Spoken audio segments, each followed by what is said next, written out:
ने देखा कि देविका की हालत बहुत नाजुक है, लेकिन घर के आदमी उसे डॉक्टर के पास नहीं जाने दे रहे हैं और जोगिंदर ने घर के मेन गेट पर बहुत बड़ा ताला लगा दिया है। लेकिन देविका की सास विमला पहली बार घूंघट उठाकर समाज के बनाए नियम का उल्लंघन करती है और देविका की जान बचाने की कोशिश में जुट जाती है।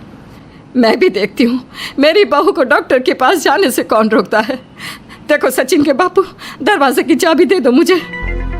तुम्हारा दिमाग ठिकाने पर है, पहले सर पर पल्लू रखो और अंदर जाओ। आज तक मैंने आपका हर गलत फैसला सर झुकाकर स्वीकार कर लिया, लेकिन आज मैं आपकी एक बात नहीं सुनूंगी। मुझे मेरी बहू की किसी भी कीमत पर जान बचानी है। मुझे चाबी दे दीजिए। पिताजी, माँ ठीक बोल रही है, चाबी दे दीजिए ना, नहीं तो देविका नहीं बचेगी। देविका मरती है तो मर जाए, लेकिन यह दरवाज़ा नहीं खुलेगा। तुम सारी औरतों को इस देविका नाम की बीमारी ने पागल कर दिया है और इस बीमारी का अच्छी तरह से इलाज करना आता है मुझे। वीना बेटी, सुजाता बहू, जाओ अंदर से देविका को लेकर आओ। विमला ये बोलकर अपने पति के हाथ से चाबी छीन लेती है। तभी महेंद्र विमला का हाथ पकड़कर चाबी विमला से छीन लेता है। भाभी, घर के मर्दों से टक्कर लेकर आप अच्छा नहीं कर रही हो, ये इस घर के संस्कार नहीं है। महेंद्र की बात सुनकर कम्मू अपने पति के हाथ से चाबी छीनकर कहती है, इस घर के संस्कार क्या है हम अच्छी तरह से जान गए हैं। आज इस घर का दरवाज़ा खुलकर रहेगा और देविका डॉक्टर के पास जाकर रहेगी।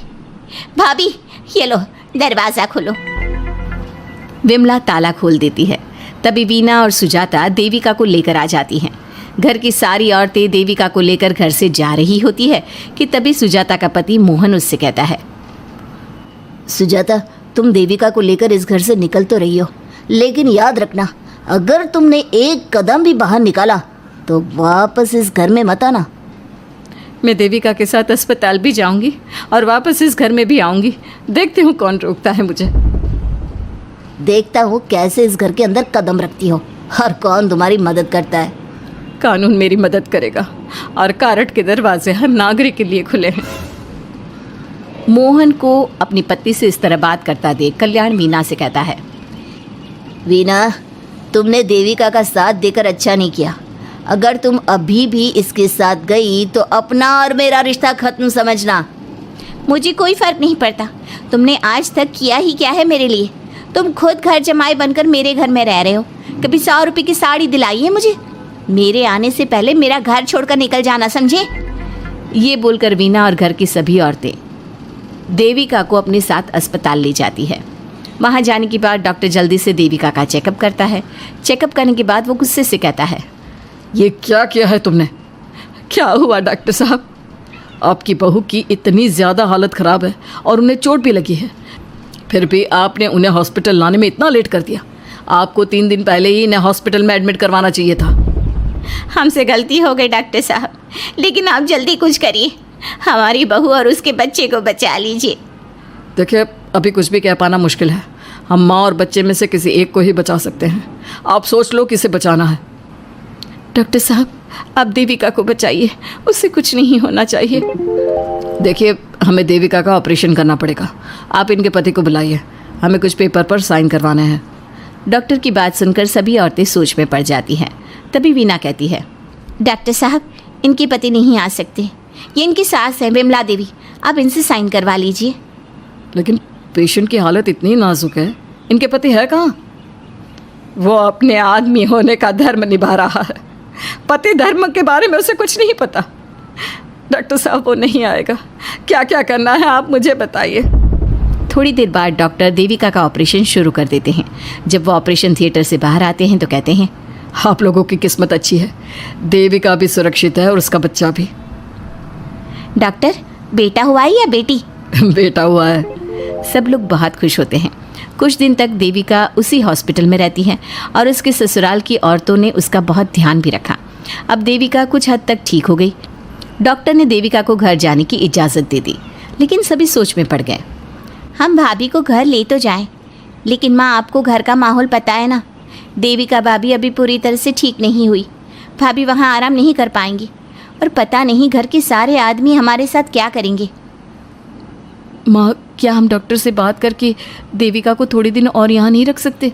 जब वो पूरी तरह से ठीक हो जाएगी तो उसे यहाँ से ले जाएंगे। ये बात सुनकर विमला सोच में पड़ जाती है। तभी कम्मो कहती है, तुम दोनों ठीक कह रही हो, मैं अभी डॉक्टर से बात कर लेती हूँ। कम्मो डॉक्टर से बात कर लेती है और देविका कुछ दिन में बिल्कुल ठीक हो जाती है।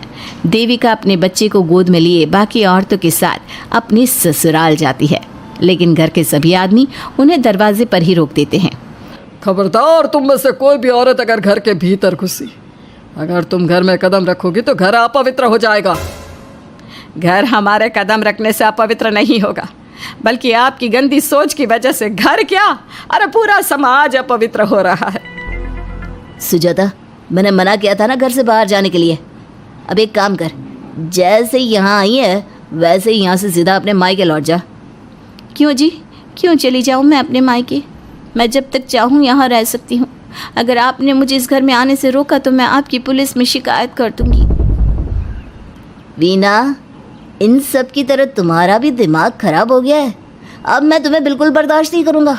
तुम्हें ऐसी सज़ा दूँगा कि तुम याद रखोगी। सज़ा बाद में देना, पहले मेरे घर से बाहर निकलो। खुद पूरी ज़िंदगी में एक घर नहीं खरीद पाए और मुझे सबक सिखाने की बात बोल रहे हो। देखो वीना, तुम इस घर की बेटी ज़रूर हो, लेकिन कल्याण इस घर में ही रहेगा। उसने बहुत कुछ किया है इस घर के लिए, लेकिन तुम अब यहाँ नहीं रह सकती। क्यों नहीं रह सकती? इस घर पर मेरा उतना ही हक है जितना सचिन का। देश के कानून ने मुझे ये हक दिया है। अगर मैं चाहूँ तो कोर्ट का सहारा लेकर इस जायदाद का आधा हिस्सा ले सकती हूँ। और हाँ कल्याण, तुमसे तलाक भी ले सकती हूँ। वीना, देविका के साथ रह रहकर तुम्हारा दिमाग भी खराब हो गया है। और कम्मो, मैंने तुमसे कितना मना किया, घर से बाहर मत जाओ, देविका की मदद मत करो, लेकिन तुमने मेरी एक नहीं सुनी। अब तुम इस घर से और मेरी ज़िंदगी से चली जाओ। ये कदम उठाकर तुमने बिल्कुल अच्छा नहीं किया। ये कदम तो मुझे उस समय उठाना चाहिए था जब मैं माँ बनने वाली थी। आपके झूठे अहंकार और गलत नियमों की वजह से मैंने अपने दो बच्चे खो दिए।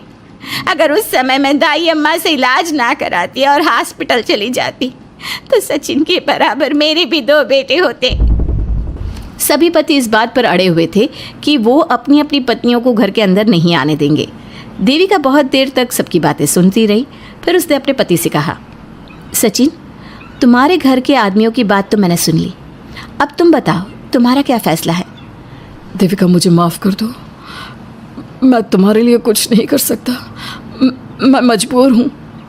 मुझे पता था सचिन, तुम्हारा यही जवाब होगा। मुझे अपने आप पर हैरानी है कि मैंने बिना रीढ़ की हड्डी वाले आदमी से प्यार ही क्यों किया, शादी क्यों की। अब मैं आप सबसे बस आखिरी बार पूछ रही हूँ, तुम हमें अंदर आने दे रहे हो या नहीं, या मैं पुलिस को फ़ोन करूँ? देविका, आज तक हमारे गांव में पुलिस ने कभी कदम नहीं रखा और तू हमारे घर के दरवाजे पर पुलिस को लेकर आएगी? तेरी हिम्मत कैसे हुई ये बात करने की? आज तक इन औरतों ने घर से बाहर कदम नहीं निकाला था और 2-4 दिन में तूने इन सबको इनके अधिकार भी याद करा दिए। अब तो तुम बिल्कुल इस घर में नहीं आ सकते। घर की औरतें घर के बाहर खड़ी थी और घर के आदमी घर के दरवाजे पर। उनकी लड़ाई देखकर पूरा गांव इकट्ठा हो गया। देविका को अस्पताल पहुंचाकर घर की औरतों ने काम तो अच्छा किया।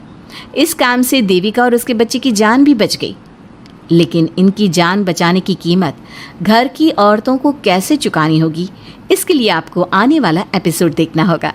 और हमारे प्यारे दर्शकों, हमें कमेंट करके ज़रूर बताइए कि देविका के साथ बाकी औरतों को क्या करना चाहिए। क्या उन्हें घर के अंदर जाने के लिए संघर्ष करना चाहिए या फिर वो घर छोड़कर चले जाना चाहिए?